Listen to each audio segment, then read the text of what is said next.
So welcome everyone. আমরা আজকে নতুন চ্যাপ্টার শুরু করবো, সেটা হচ্ছে নিউটনিয়ান মেকানিক্স। সবাই খাতায় হেডিং দাও নিউটনিয়ান মেকানিক্স। এটা হচ্ছে আমাদের ফিজিক্সের ফার্স্ট পেপারের চ্যাপ্টার নম্বর 4। তো যেহেতু নিউটনিয়ান মেকানিক্স বা এটাকে বাংলায় বলা হয় তোমার নিউটনীয় বলবিদ্যা, নিউটনীয় বলবিদ্যা।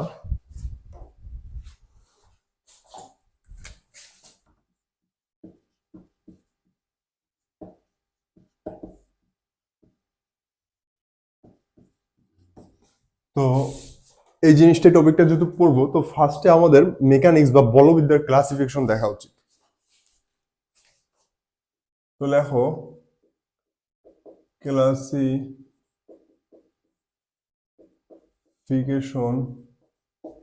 অফ মেকানিক্স বা বলবিদ্যার শ্রেণীবিভাগ। নিউটনিয়ান মেকানিক্স মানে নিউটনীয় মেকানিক্স মানে বলবিদ্যা।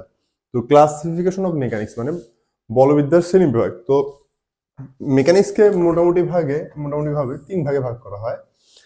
ফার্স্টটা হচ্ছে ক্লাসিক্যাল,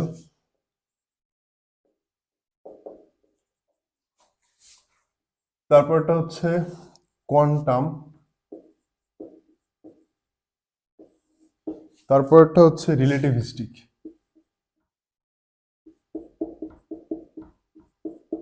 এইভাবে মোটামুটি তিন ভাগে ভাগ করা যায়। ক্লাসিক্যাল বা এটাকে বলা হয় বাংলায় চিরায়ত বলবিদ্যা। নাম শুনছো অনেক, ক্লাসিক্যাল মেকানিক্স বা ক্লাসিক্যাল ফিজিক্স। তো ক্লাসিক্যাল মেকানিক্স আবার তিন ভাগে ভাগ করা। ফার্স্ট ভাগটাকে আমরা বলি নিউটনিয়ান মেকানিক্স, সায়েন্টিস্ট নিউটনের নাম থেকে আসছে। এরপরের ভাগটা হচ্ছে হ্যামিল্টনিয়ান,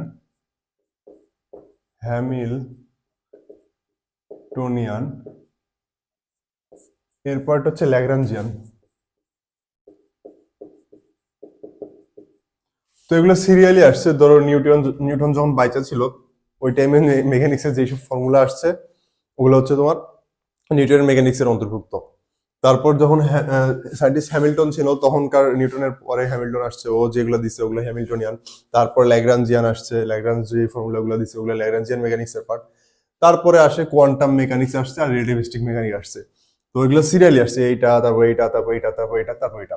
তো আমাদের বইয়ে তোমার ক্লাসিক্যালও আছে, কোয়ান্টামও আছে, রিলেটিভিস্টিকও আছে। এখন কথা হচ্ছে ক্লাসিক্যালের সাথে আমরা কোয়ান্টাম আর রিলেটিভিস্টিককে রিলেট করতে পারি না, মানে দেখা যায় যে দুইটা সম্পূর্ণ ভিন্ন জিনিস। কিছুটা এরকম ধরো হচ্ছে তুমি ফিজিক্সের ফর্মুলা জানো, আবার তুমি সি প্রোগ্রামিংও জানো।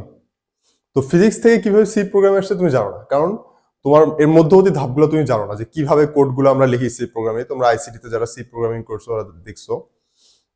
এক্ষেত্রে তুমি তখনই এটা ভালো করে ফিল করতে পারবা যখন তুমি হচ্ছে ধরো কম্পিউটার সায়েন্সের টোটালি গ্রাজুয়েশন কমপ্লিট করবা। কিভাবে দেখবা যে হচ্ছে সেমিকন্ডাক্টর থেকে কম্পিউটার তৈরি হচ্ছে, কিভাবে লজিক গেট থেকে আমরা চিন্তা করতে করতে একটা হার্ডওয়্যার, একটা প্রসেসর তৈরি হচ্ছে। তো আমরা প্রথমে একদম নিচের লেয়ারটা পড়ি আর একদম বাইরের লেয়ারটা পড়ি, মাঝের লেয়ার গুলো আস্তে আস্তে আস্তে আস্তে নিচের দিকে নামতে থাকি। হ্যাঁ, তো আমরা এখন এই তিনটা লেয়ার পড়বো। এইটাও আমাদের সিলেবাসে আছে ক্লাসিক্যালের, এইটাও আছে, এইটাও আছে, কিন্তু এই পার্টটাও নাই, এই পার্টটাও নাই। এগুলো আমরা সেকেন্ড পেপারে পাবো। Quantum mechanics, relativistic mechanics second পেপারের লাস্টের দিকে আছে।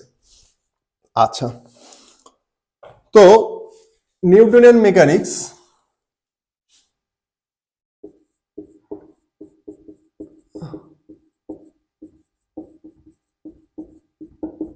এটা আবার দুই ভাগে ভাগ করা। একটা হচ্ছে স্ট্যাটিক্স বা স্থিতিবিদ্যা, আর একটা হচ্ছে ডাইনামিক্স বা গতিবিদ্যা। স্ট্যাটিক্স বা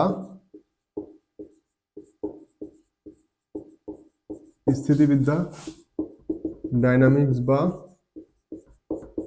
গতিবিদ্যা।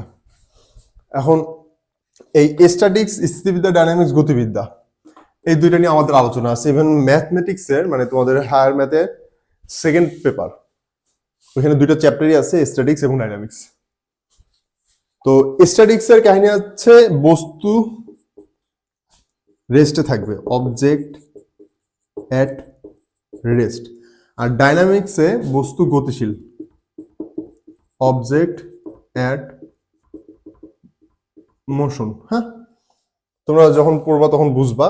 তাহলে স্ট্যাটিক্সে কি, বস্তু যখন স্থির থাকে ওই রিলেটেড যখন পড়াশোনা করি তখন এটাকে বলে স্ট্যাটিক্স। আর বস্তু যখন গতিশীল হয় তখন ওই রিলেটেড পড়াশোনা হচ্ছে গতিবিদ্যা আমরা করি ডাইনামিক্সে। আচ্ছা, এই ডাইনামিক্সকে আবার দুই ভাগে ভাগ করা যায়, একটা হচ্ছে কাইনেমেটিক্স, কাইনেমেটিক্স আর একটা হচ্ছে কাইনেটিক্স। দুইটা ওয়ার্ড কাছাকাছি হলেও দুইটার ভিতরে তফাৎ আছে, একটা কাইনেটিক্স আর একটা কাইনেমেটিক্স। তো তোমরা দেখবা যে কেমিক্যাল কাইনেটিক্স, রাসায়নিক গতিবিদ, রাসায়নিক গতি, তো কেমিস্ট্রিতে এরকম আছে। তো এই ওয়ার্ডগুলো যাই হোক তোমরা আস্তে আস্তে পাবা। তো কাইনেমেটিক্স আর কাইনেটিক্স এর ভিতরে তফাৎ আছে, এখানে যেহেতু জায়গা নাই তাও আমি ছোট করে লিখি। এটা কাইনেমেটিক্সে আমরা পড়ি ডিসক্রাইবস মোশন, লেখো আমি বোঝাচ্ছি। আর এটা হচ্ছে describes causes of motion. Mainly এই চ্যাপ্টারে আমরা কাইনেটিক্স নিয়ে বৃহৎ আলোচনা করব। এর আগের যে চ্যাপ্টারটা ছিল গতি, গতিতে আমরা অলরেডি কাইনেমেটিক্স আলোচনা করছি। ডিসক্রাইব মোশন মানে এক্সাম্পল ধরো এস, ইউ, ভি, এ, স্মরণ বেগ, ত্বরণ, এগুলা মানে যে ফর্মুলাগুলো ছিল আমাদের, যে S equal to UT plus half AT square, V equal to U plus AT, V square equal to U square plus two S. এই ফর্মুলাগুলো রিলেটেড যে পড়াশোনা ওগুলো হচ্ছে কাইনেমেটিক্সে আছে। আর কাইনেটিক্সে কি আছে? কাইনেটিক্সে আছে তোমাদের কজেস অফ মোশন, মোশনের কজকে ফোর্স। এখানে তুমি পড়বা force, torque, linear momentum, angular momentum.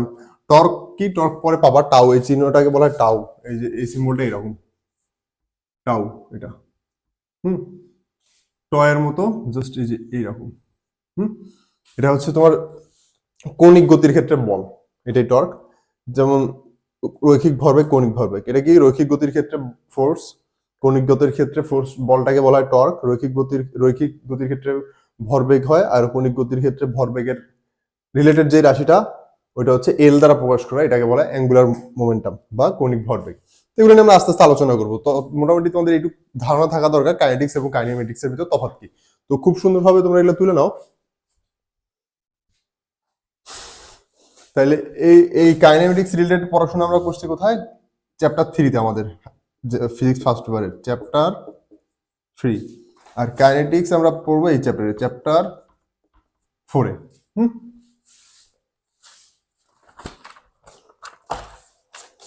ওকে, তো আমরা মোটামুটি একটা ক্লাসিফিকেশন দেখলাম কোথায় কি আছে না আছে। আমরা পড়তেছি মেকানিক্স। মেকানিক্স 3 ভাগে ভাগ করা, ক্লাসিক্যাল, কোয়ান্টাম, রিলেটিভিস্টিক। ক্লাসিক্যালের ভিতরে আবার আছে 3টা, নিউটনিয়ান, হ্যামিল্টনিয়ান, ল্যাগ্রাঞ্জিয়ান। এগুলো তোমরা অনার্স লাইফে পাবা যদি ফিজিক্স রিলেটেড পড়াশোনা করো বা ইঞ্জিনিয়ারিং এ পড়ো।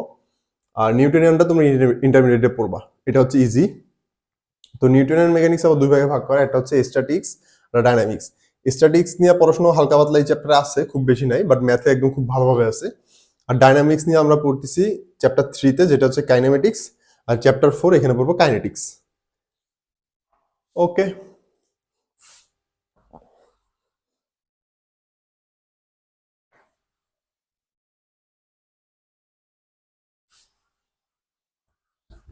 তো আমাদের মেকানিক্স পড়ার আগে আমাদের যে জিনিসটা সম্বন্ধে জানা উচিত সেই জিনিসটা হচ্ছে প্রসঙ্গ কাঠামো বা ফ্রেম অফ রেফারেন্স। তোমরা 9-10 এই সম্বন্ধে পড়ে আসছো, তো আরো ডিটেলস এবং খুব ভালোভাবে এই চ্যাপ্টার আমরা বুঝবো প্রসঙ্গ কাঠামো কি জিনিস। এটা সব জায়গায় লাগবে, ফিজিক্সের ফার্স্ট পেপার, সেকেন্ড পেপার, যেখানে বলো। তো হেডিং দাও ফ্রেম অফ রেফারেন্স, বা বাংলায় বলা হয় প্রসঙ্গ কাঠামো। তো এটার ডেফিনেশনটা লেখো, বুঝাচ্ছি তারপরে। An abstract coordinate, an abstract coordinate system like x, y, z axis attached to an attached to an observer along with a clock. Along with a clock to measure an object's to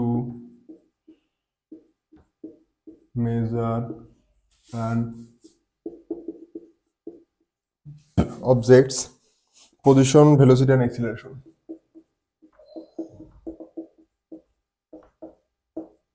খুব সুন্দরভাবে তুলে নাও, আমি বোঝাচ্ছি। And খুব সুন্দর একটা সংজ্ঞা।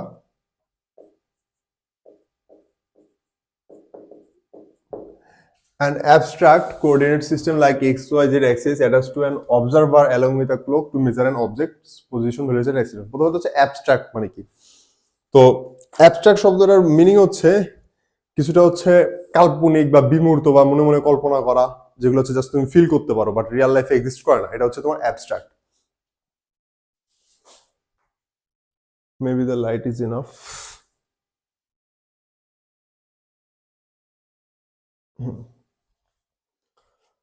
তাহলে অ্যাবস্ট্রাক্ট মানে হচ্ছে যেগুলো তুমি কল্পনা করো, মানে তোমার হচ্ছে তুমি মনে মনে চিন্তা করতেছো এখানে একটা স্থানাঙ্ক ব্যবস্থা আছে, এক্স ওয়াই জেড অ্যাক্সিস আছে, বাট রিয়েল লাইফে এটা নাই। তাহলে প্রসঙ্গ কাঠামো বা ফ্রেম ও রেফারেন্স হইতে হইলে আমার দুইটা জিনিস লাগবে। একটা হচ্ছে স্কেল, লেন্থ স্কেল, যেটাকে আমরা বলতেছি আমার coordinate system X Y Z axis, plus এটা লাগবে টাইম স্কেল, যেটাকে আমি বলতেছি ক্লক। মানে তোমার একটা হচ্ছে দূরত্ব মাপতে পারা লাগবে, আর একটা হচ্ছে সময় মাপতে পারা লাগবে। ডিস্টেন্স মাপার জন্য একটা লেন্থ স্কেল লাগবে, যেটাকে আমি অক্ষ ব্যবস্থা বলতেছি, আর টাইম মাপার জন্য শিট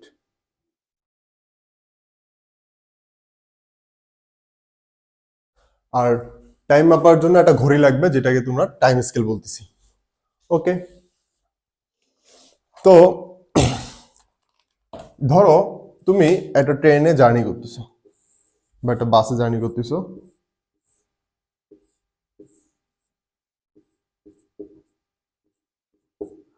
তুমি বাসের ভিতরে একটা কয়েন টস করলা, কি হবে? কয়েনটা তোমার হাতে এসে পড়বে টস করার পরে, কিন্তু বাইরে থেকে যে দেখবে সে দেখবে কি? তুমি বাসে কয়েন টস করলা, কয়েনটা কি হবে? ধরো এটা আমার কয়েন, এইভাবে যে এখানে এসে পড়ছে, হ্যাঁ, কিন্তু যে বাইরে থেকে দেখতেছে ও কি দেখবে? এর পথটা, গতিপথটা এইরকম, এইভাবে গেল, এইভাবে পড়লো। তাইলে প্রসঙ্গ কাঠামো যে এই বাসের প্রসঙ্গ কাঠামোর সাপেক্ষে বা বাসের ভিতর তুমি অবস্থিত আছো এই প্রসঙ্গ কাঠামোর সাপেক্ষে কয়েনটা একভাবে মুভ করলো, এবং বাইরে থাকা লোকের অবস্থা সাপেক্ষে কয়েনটা অন্যভাবে মুভ করলো। তাইলে ভিন্ন ভিন্ন প্রসঙ্গ কাঠামোর জন্য কোনো বস্তুর গতির ব্যাখ্যা ভিন্ন ভিন্ন ধরনের হইতে পারে। তো এখন প্রসঙ্গ কাঠামো আমাদের দুই ধরনের হয়। চলো যে এগুলো তুলে নিছো।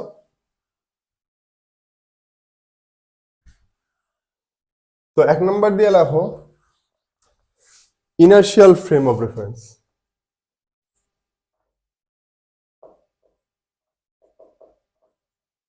ইনার্শিয়াল ফ্রেম অফ রেফারেন্স বা একে বলা হয় জড় প্রসঙ্গ কাঠামো।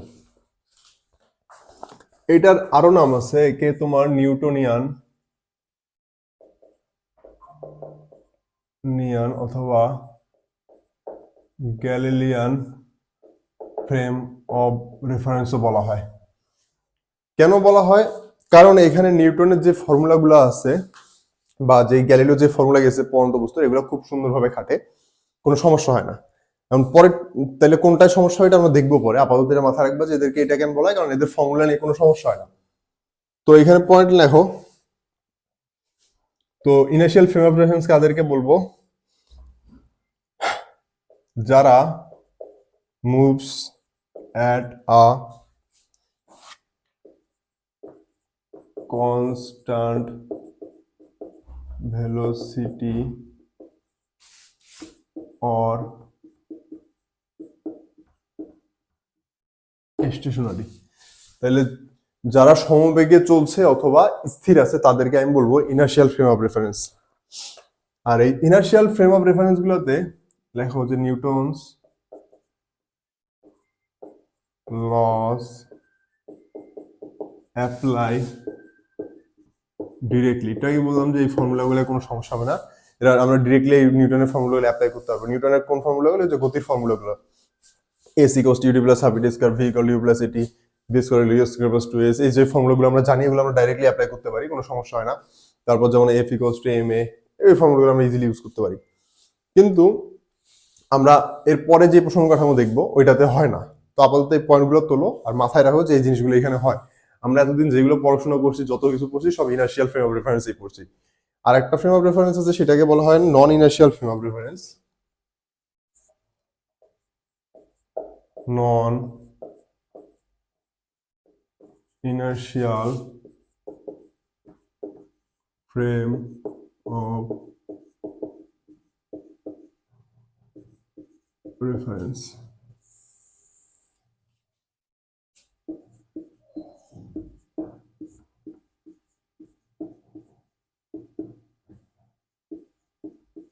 বা একে বলা হয় তোমার অজড় প্রসঙ্গ কাঠামো। তো এদের আর এরকম কোনো নাম নেই, নিউটন বা গ্যালিলিয়ান। তো এখানে আমি বলছিলাম কি, moves at a constant velocity আর স্টেশনারি, মানে যারা স্থির বা সমবেগে চলছে তাদেরকে বলতেছি আমি জড় প্রসঙ্গ কাঠামো। তাহলে এরা কারা? এরা হচ্ছে অ্যান অ্যাক্সিলারেটিং ফ্রেম। এখন এই অ্যাক্সিলারেটিং ফ্রেম কয় ধরনের হতে পারে? একটা হতে পারে স্পিডিং আপ, যাদের স্পিড বাড়তিছে, তারপর হতে পারে স্লোয়িং ডাউন, যেটা মন্দন হচ্ছে, অথবা হতে পারে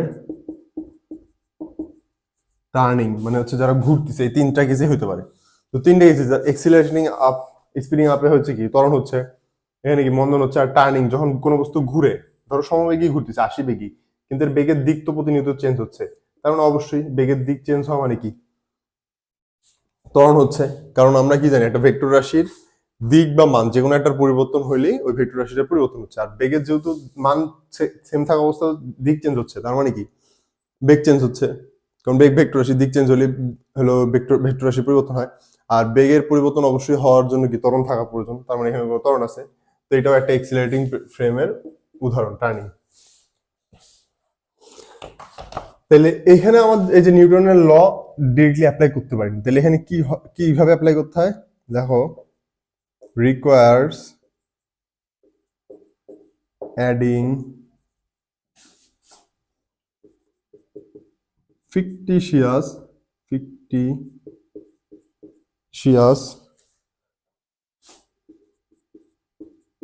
ফোর্স অথবা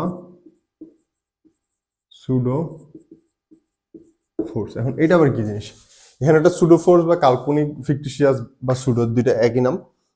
সুডো বা ফিকটিশিয়াস ফোর্স কাজ করে, এটা অ্যাড করতে হয়। কিভাবে কি করতে হয় আমরা দেখবো একটু পরে, আপাতত এটা তুলো। তাহলে ইনার্শিয়াল ফ্রেমে কি সমবেগ অথবা স্থির, আর নন ইনার্শিয়াল ফ্রেমের কাহিনী কি, এদের হয় ত্বরণ হচ্ছে, নাহলে মন্দন হচ্ছে, নাহলে ঘুরছে, অর্থাৎ কি এক্সিলারেশন আছে। তাহলে এইখানে আমার কি করতে হয়, একটা সুডো ফোর্স অ্যাপ্লাই করতে হয়, তারপর নিউটনের ফর্মুলাগুলো অ্যাপ্লাই করতে হয়। তাছাড়া আমরা করতে পারি না। এগুলো করার পরে আমরা এই ফর্মুলাগুলো অ্যাপ্লাই করতে পারবো। আচ্ছা, এখন সুডো ফোর্স বা ফিকটিশিয়াস ফোর্স, এটা বাংলা হচ্ছে কাল্পনিক অথবা ভৌতিক বলে, অথবা কোথাও কোথাও অলিকও বলে, অলিক বল। তো তুলে নাও। এখন আমরা দেখবো কাহিনী কি।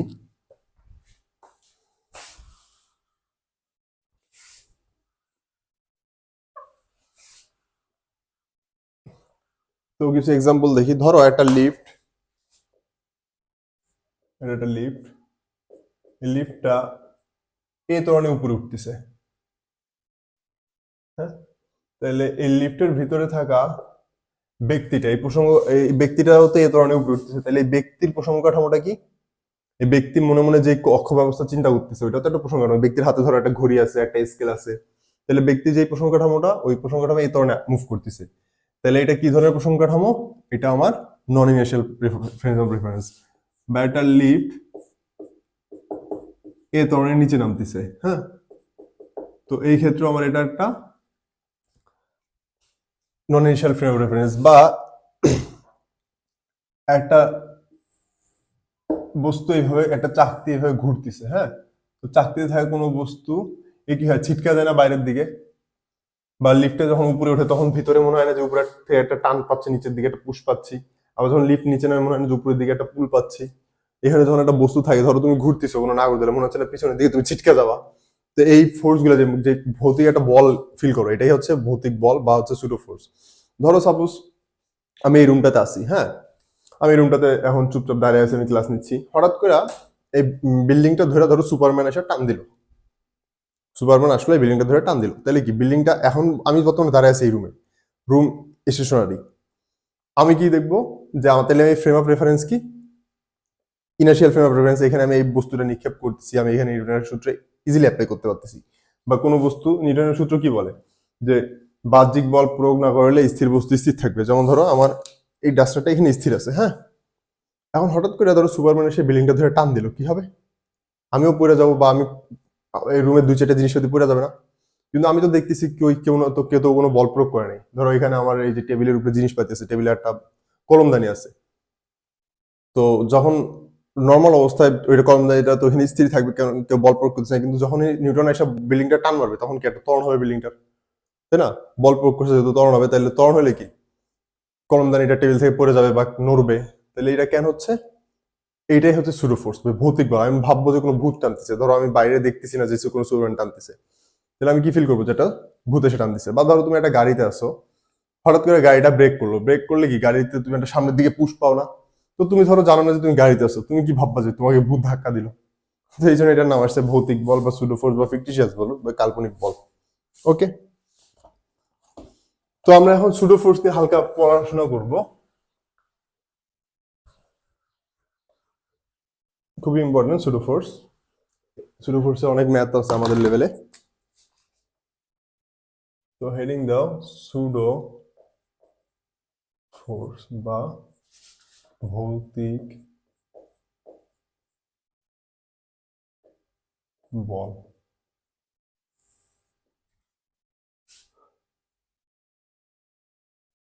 acts on non-inertial frame of reference। তাহলে সুডো ফোর্স কোন ফ্রেম অফ রেফারেন্সে কাজ করে? Non inertial frame of রেফারেন্সে।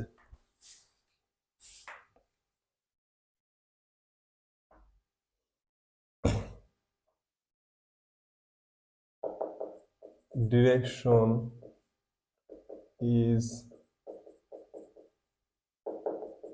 opposite of the direction of acceleration of frame।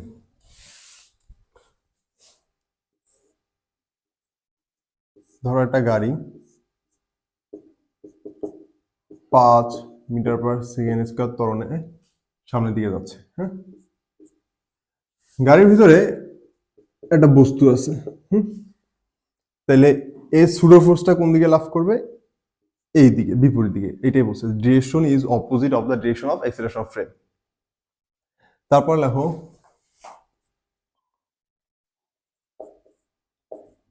Force the magnitude of the force is equal two mass of the object, mass of the object cross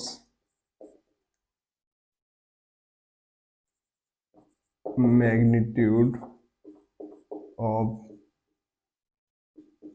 তোলো আগে বুঝাচ্ছি, কি বলছে, the magnitude of the force is equal to the mass of the object গুণন magnitude of the acceleration.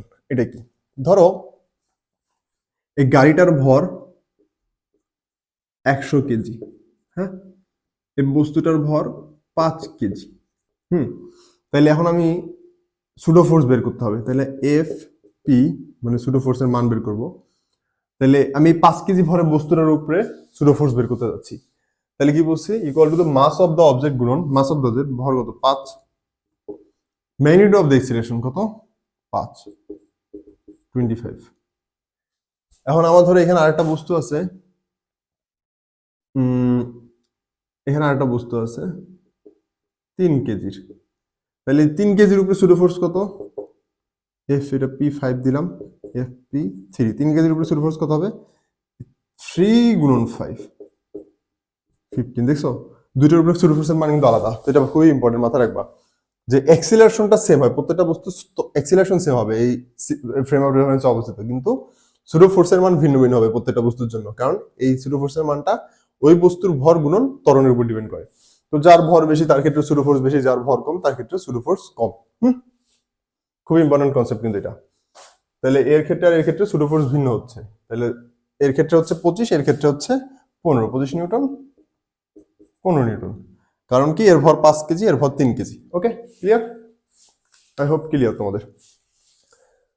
তাহলে একটা অঙ্ক করি। আচ্ছা এখানেই তুলি অঙ্কটা।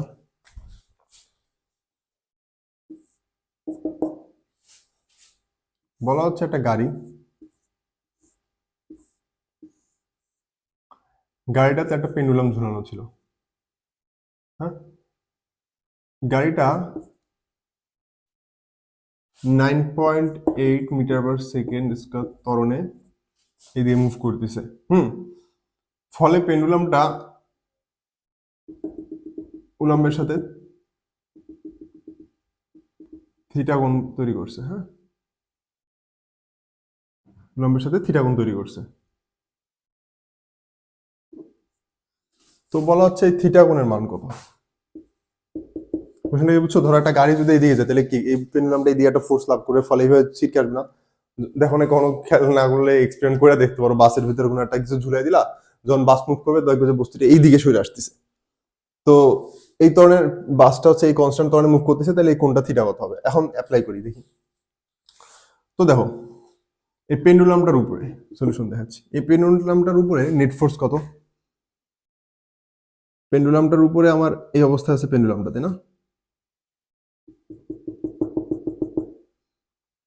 এইদিকে একটা ফোর্স আছে, এটা কত mg বা m গুণন 9.8, হ্যাঁ, আর এইদিকে একটা ফোর্স আছে না, এটা কত সুডো ফোর্সের মান কত হবে m গুণন এই 9.8 নিয়ে বস্তু ত্বরণ কত 9.8। তাহলে পেন্ডুলাম কি লব্ধি, এই দুইটা বলের লব্ধি বরাবর পেন্ডুলামটা মুভ করছে, এই দুইটা বলের লব্ধি কি হবে এই বরাবর, এই কোণটা থিটা, বুঝছো? তাহলে কি একটা ফোর্স এইদিকে m গুণন 9.8 আর একটা ফোর্স এইদিকে m গুণন 9.8, দুইটা ফোর্সের লব্ধি কত হবে তাহলে এটা,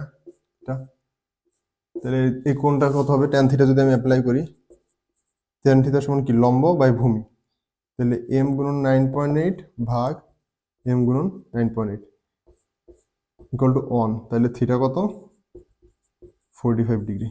কত ইজি একটা ম্যাথ ছিল, ঠিক আছে।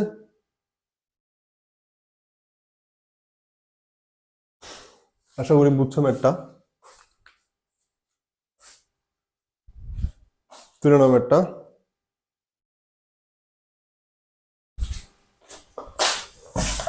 তো ওকে, এইবার আর একটা ম্যাথ দেখবো আমরা, এগুলো হচ্ছে লিফটের ম্যাথ।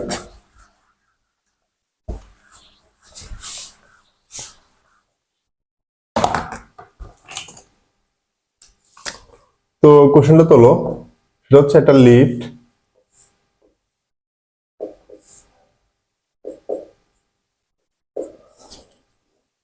দুই মিটার পার সেকেন্ড স্কয়ার ত্বরণের উপরের দিকে উঠছে।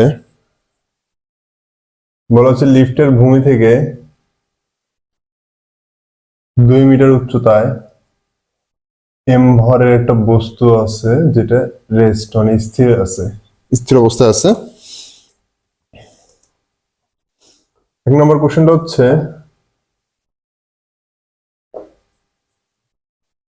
এম ভরের বস্তুটি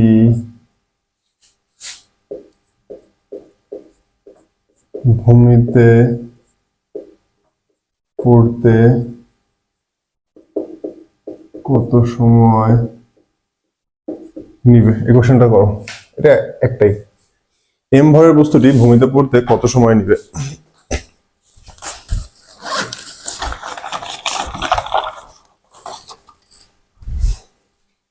ওকে, তো সলভ করি, তোমরা ট্রাই করো।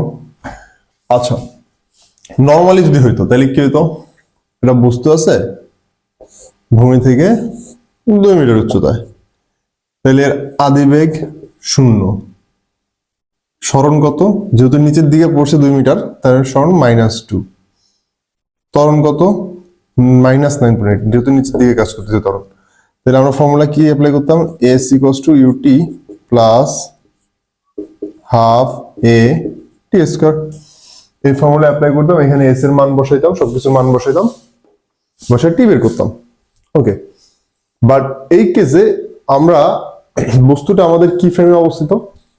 বস্তুটা আমার নন ইনার্শিয়াল ফ্রেমে অবস্থিত। তার মানে এখানে বস্তুটাতে আমরা নিউটনের সূত্রগুলো ডাইরেক্টলি অ্যাপ্লাই করতে পারবো না, আমাদের সুডো ফোর্সের কনসেপ্টটা মাথায় নিতে হবে। তো এইভাবে করলে এটা হবে না। এখানে ভুল কোথায় যাবে সেটা হচ্ছে ত্বরণে, এই জায়গাটা ভুল যাবে, বাকি সব ঠিক আছে, কারণ তোমার সুডো ফোর্স চেঞ্জ হয়ে গেছে, সুডো ফোর্স অ্যাপ্লাই করার কারণে ত্বরণ চেঞ্জ হয়ে গেছে। তো দেখি বস্তুটা, দেখো লিফটটা এ ত্বরণে উপরে উঠতেছে, তাই না? 2 মিটার পার সেকেন্ড স্কয়ার ত্বরণে লিফট উপরে উঠতেছে, তাহলে লিফটের উপরে ওঠার কারণে বস্তুর এদিকে একটা কত ত্বরণ থাকবে? 2।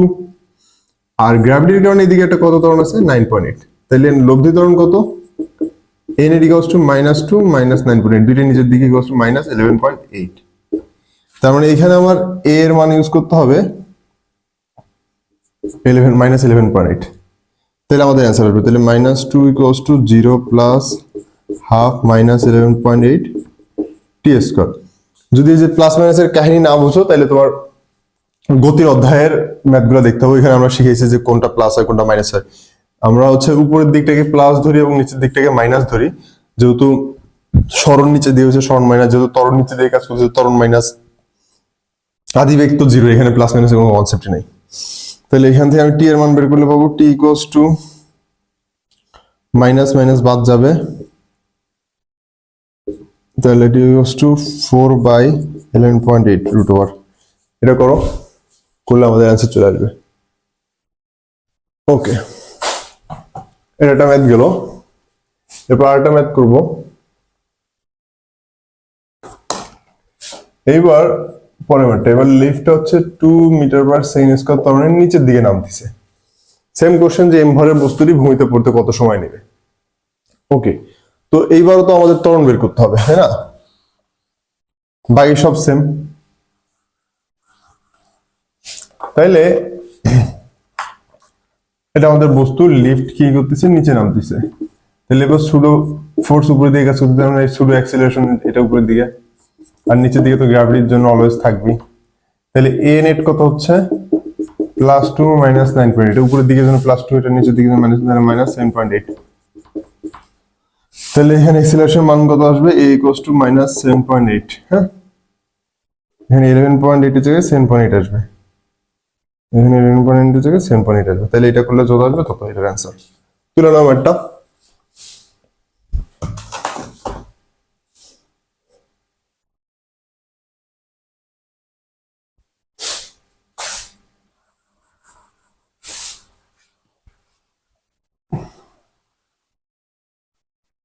এবার আমরা যে জিনিসটা শিখবো সেটা হচ্ছে আপাত ওজন বা অ্যাপারেন্ট ওয়েট।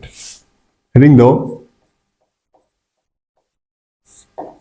আপাত ওজন এটাকে বলা হয়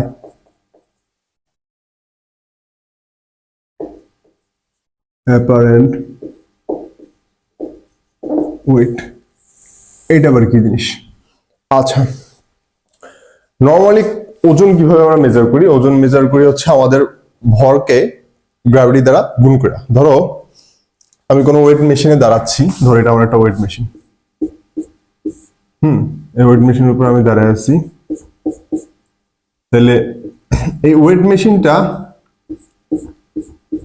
যে ওয়েটটা আমার মেজার করে দেখায়, এটা কি হয়? আমার ওজন। আমরা ওয়েট মেশিনে যেটা মাপি সেটা হচ্ছে, সরি, আমরা ওয়েট মেশিনে যে মেজারটা দেখি, আমরা কি দেখি ভর না, ধরো আমি দেখছি 60 কেজি, এটা কিন্তু আমার ভরটা। তো এখন লিফটে দেখো আমাদের ভরেরও তারতম্য হয়। আমার ওয়েট মেশিনের মেকানিজম কি, ওয়েট মেশিন অ্যাকচুয়ালি আমার ওজনটা মেজার করে, ওজনকে 9.8 দ্বারা ভাগ করে আমার ভরটা শো করে। হ্যাঁ, এখন ধরো তুমি ওয়েট মেশিন নিয়ে লিফটে আসো, তাহলে দেখবা যে তোমার লিফট মেশিনে ভর আপ ডাউন করতেছে। হ্যাঁ, অ্যাকচুয়ালি ভর তো কখনো কমে না, বাড়ে না। তাহলে কি হয়? তাহলে ওয়েট মেশিন অ্যাকচুয়ালি আমাদের আপাত ওজন বা ওজনটা মাপে, মাইপার 9.8 দ্বারা ভাগ করে ওই মানটা দেখায়, আমাদের ভরটাকে দেখায়। তো ধরো তুমি লিফটে আসো, আচ্ছা তার আগে একটা নোট দাও,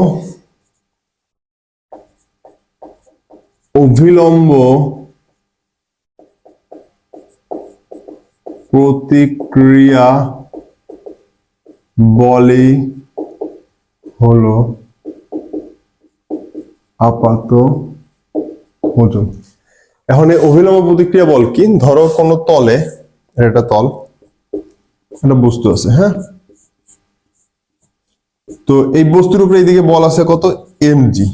হ্যাঁ, আচ্ছা বস্তুটার উপর যদি আচ্ছা তার আগে বলি, অভিলম্ব প্রতিক্রিয়া বল কিন্তু আমরা এই চ্যাপ্টারের শেষে আবার দেখবো, মানে চ্যাপ্টার শেষে না, পরবর্তী 2-3 লেকচার পর আবার দেখবো। আপাতত এইটুকুই, জাস্ট যেটুকু দরকার ওটা শেখো।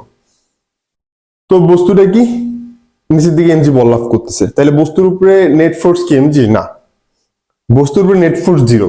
এই নেট ফোর্স যদি mg হতো তাহলে বস্তুর নিচে যাওয়ার কথা ছিল, তার মানে অবশ্যই এইদিকে আরো কোনো একটা ফোর্স আছে। এই ফোর্সটাকে বলা হয় এন বা অভিলম্ব প্রতিক্রিয়া বল, অথবা আর দ্বারাও কোথাও কোথাও প্রকাশ করা হয় রিঅ্যাকট্যান্ট ফোর্স। হ্যাঁ, তো এই এন আর mg সমান হওয়ার কারণে বস্তুটা কিন্তু স্থির আছে এখানে, n ইকুয়ালস টু mg। হ্যাঁ, তো এইরকম কেসের ক্ষেত্রে একদম আনুভূমিক অবস্থায় যদি এরকম থাকে, তাহলে বস্তুর অভিলম্ব প্রতিক্রিয়া বল আর ওজন সমান হয়। আচ্ছা ধরো এটা একটা বস্তু, এর ভর m, এর উপর একটা বস্তু আছে স্মল m। হ্যাঁ, তাহলে এই বস্তুটার উপরে ভূমি কর্তৃক অভিলম্ব প্রতিক্রিয়া বল এইদিকে।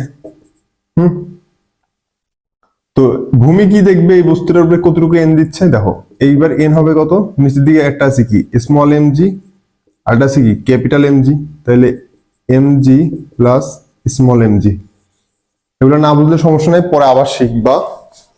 তো এই এনটাই হচ্ছে কি আমার আপাত ওজন, এটা মাথায় রাখবা। এখন এই এনটা মেজার করবো কেমনে?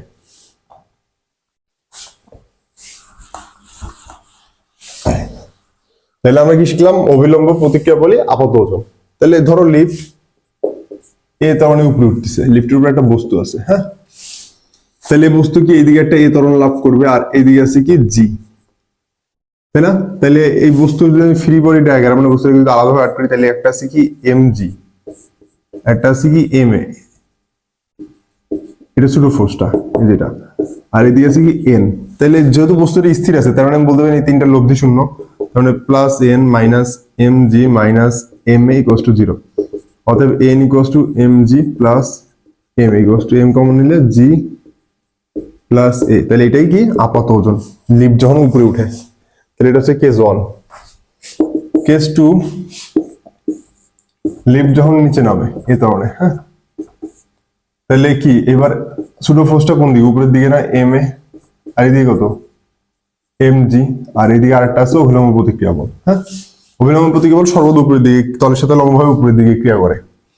তাহলে এবার যদি এদের নেট ফোর্স শূন্য হয়, তাহলে কি দেখতে পারি? Plus n plus minus mg equals to 0। তাহলে n ইকুয়ালস টু কত আসতেছে? m into g minus a। তাহলে লিফট নিচে নামলে এটা হচ্ছে বস্তুটার আপাত ওজন, মানে ওয়েট মেশিনের যেটা মাপে।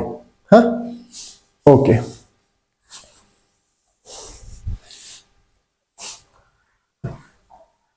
তাহলে আপাত ওজনের কনসেপ্টটাও গেল। এটা সুডো ফোর্সের একটা কনসেপ্ট যেটা তুমি 9-10 শিখছো। বাট মুখস্থ করতা। এখন একটা নোট দিয়ে লেখো, নোট দিয়ে লেখো when we drop something from a frame of reference, it gets the velocity of the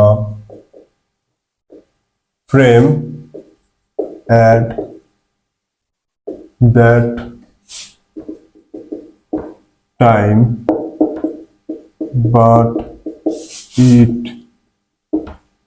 doesn't get the acceleration. তো এটা এক্সাম্পল দেখাই। ধরো এটা একটা বিমান, সাপোজ একটা বিমান এদিকে যাচ্ছে 2200 মিটার পার সেকেন্ড বেগে, হ্যাঁ। তো এই মুহূর্তে যদি বিমান থেকে কোনো একটা বস্তুকে ফেলে দেওয়া হয়, টুস করে ফেলে দিলাম, হ্যাঁ, ধরো আমি জাস্ট ছাইড়া দিলাম, কিছু করে ফেলাই না, আমি জাস্ট ছাইড়া দিলাম বিমানটা থেকে বস্তুটাকে, তাহলে এই বস্তুটাও এইদিকে এই বেগটাই লাভ করবে, এই 200 মিটার পার সেকেন্ড বেগ লাভ করবে।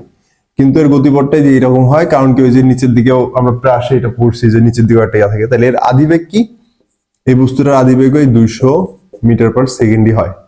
কিন্তু ওয়াই অক্ষ আমার নিচের দিকে ত্বরণ কাজ করে জি, জি এর কারণে ওয়াই অক্ষ বেগ বাড়ে, বেগ বাড়তে থাকার কারণে এই যে বস্তুটার গতিপথটা আলটিমেটলি এরকম হয়। দেন ধরো আমি এরকম একটা রকেট খারাপ উপরের দিকে যাচ্ছে, হ্যাঁ, এই রকেট থেকে ধরো আমি কোনো বস্তুকে যদি ফেলি, ছেড়া দিই, তাহলে বস্তুটাও এই সেম রকেটের মতো উপরের দিকে ভি বেগ লাভ করবে, হ্যাঁ, এটা মাথায় রাখবা। কিন্তু এইটা যদি কোনো ত্বরণে গতিশীল হয় তাহলে এই বস্তুটা এই ফ্রেমের ত্বরণটা কখনো পাবে না, জাস্ট ওই মুহূর্তের বেগটাই পায়। যেমন একে আমি ছাড়িয়ে দিচ্ছি, এ কিন্তু এই 200 মিটার পার সেকেন্ড বেগটা পেয়েছে, কিন্তু প্লেনটা যদি কোনো ত্বরণে গতিশীল থাকে ওই ত্বরণটাই পাবে না। কিন্তু যখন ছাড়া দিচ্ছি তখন এর উপরে একটাই ত্বরণ কাজ করছে, সেটা হচ্ছে গ্র্যাভিটির জন্য যে ত্বরণটা। ওকে, একটা ম্যাথ করলে আরো ক্লিয়ার হবে বিষয়টা।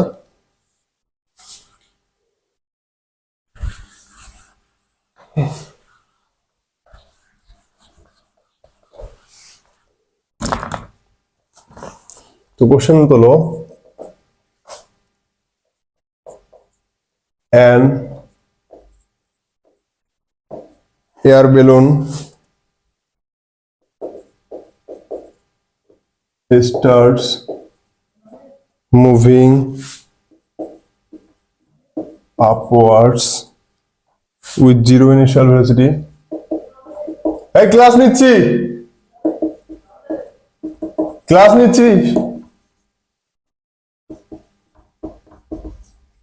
An air balloon starts moving upwards with zero initial velocity and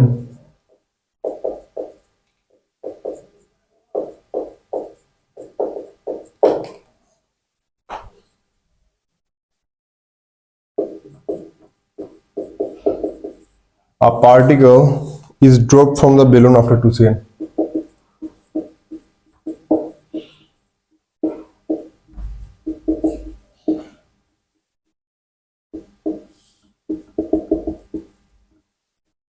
After 2 seconds, find an air balloon starts moving upwards with zero initial velocity and as 4 meter per second acceleration. A particle is dropped from the balloon after 2 seconds. Find a number বলছে হচ্ছে velocity of the balloon after 2 seconds.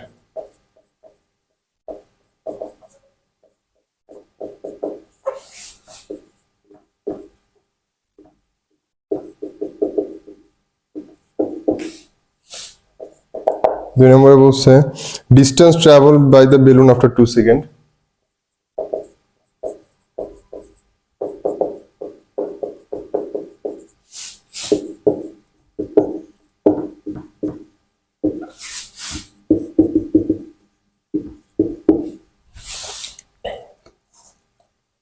তিন নম্বরে বলছে time taken by the particle to reach the ground by the particle reach the এই তিনটা question তো easy question এক আর দুই নম্বর তো একদম ইজি 9 10 এর বাচ্চাও পাবে and air balloon starts moving upwards with zero ration velocity ধরলাম এটা একটা বেলুন ইনিশিয়াল ভেলোসিটি 0 মানে রেস্টে ছিল তারপর 4 মিটার পার সেকেন্ড স্কয়ার ত্বরণে যাত্রা শুরু করছে হ্যাঁ তো বলছে velocity of the balloon after 2 second তাহলে এক নম্বর সলিউশন তাহলে v ইকুয়ালস টু কত u প্লাস at আদিবেগ কত 0 ত্বরণ কি 4 উপরের দিকে ইনিশিয়াল ভেলোসিটি আর অ্যাক্সিলারেশন 4 দেওয়া আছে 4 অ্যাক্সিলারেশন বলাই আছে এখানে জি এর কথা চিন্তা করতে হবে না এই অ্যাক্সিলারেশনটা কিন্তু নেটটা বলা আছে লব্ধিটা ধরো বেলুনের উপরের দিকে যে ফোর্স আছে আর নিচে যে গ্র্যাভিটি আছে সব কাটাকাটি করে এই 4 এটাই 4 তাহলে আসলে 8 মিটার পার সেকেন্ড দুই number answer distance travel by the balloon after 2 second তাহলে s equals to qt plus half at square 0 plus half গুণন 4 গুণন কত 2 সেকেন্ড 2 স্কয়ার তাহলে 2 8 তাহলে এটা আসলে 8 মিটার এবার 3 নাম্বারটা বলছে time taken by the particle to reach the ground আচ্ছা 3 নাম্বার কোশ্চেনটা দেখো এটা ইম্পর্টেন্ট তো ধরো বেলুন এটা কত মিটার উচ্চতা অলরেডি উঠছে অলরেডি তোমার 8 মিটার উচ্চতা উঠে গেছে 2 সেকেন্ডে 8 মিটার উচ্চতায় উঠছে আর বেগ কত হয়েছে এই মুহূর্তে 8 মিটার পার সেকেন্ড হ্যাঁ এই মুহূর্তে যদি কোনো বস্তুকে ছাড়া হয় বেলুন থেকে কোনো বস্তুকে ফেলে দেওয়া হয়েছে তাহলে এরও বেগ কত এর আদি বেগ কত বস্তুটার প্লাস এর যেহেতু উপরের দিকে বেলুনের বেগ ছিল এর দিকে উপরের দিকে হবে আচ্ছা এটা চাঁদি বেগ আচ্ছা ভূমিতে পড়তে কত টাইম লাগবে তাহলে সরণগত ভূমিতে পড়লে সরণগত হবে -8 ত্বরণগত এই বস্তুর ক্ষেত্রে এটার ত্বরণ কিন্তু বেলুনের ত্বরণ হবে না ত্বরণ হবে আলাদা যেটা হবে -9.8 তাহলে আমি যদি ফর্মুলা অ্যাপ্লাই করি as equals to ut plus half at square তাহলে s কত -8 equals to 80 plus half t square তাই না তাহলে t এর যদি মান বের করি t এর মান কত আসে দেখি তো এগুলো সলভ করা আমি কিভাবে করে ক্যালকুলেটর শিখেছি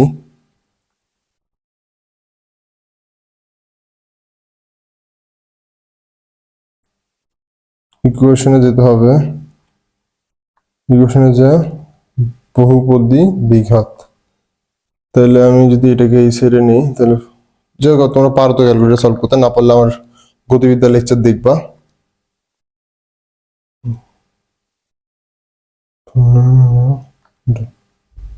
একটা আসলো 2.332,